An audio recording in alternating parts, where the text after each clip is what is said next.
Maine has issued a severe thunderstorm warning for northwestern Oxford County in western Maine, west central Franklin County in western Maine, east central Coos County in northern New Hampshire, until 7:30 p.m.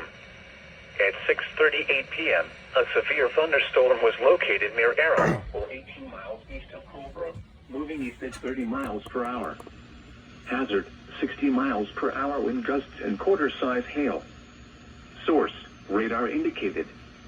Impact, hail damage to vehicles is expected. Expect wind damage to roofs, siding, and trees.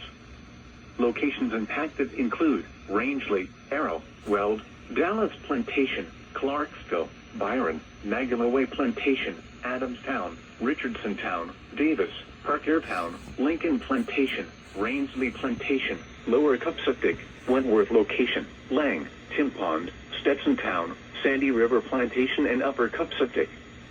This also includes Bemis Mountain and Elephant Mountain. For your protection, move to an interior room on the lowest floor of a building. Repeating, a severe thunderstorm warning has been issued until 7:30 p.m. for the following counties in Maine: Franklin and Oxford, and Coos, New Hampshire.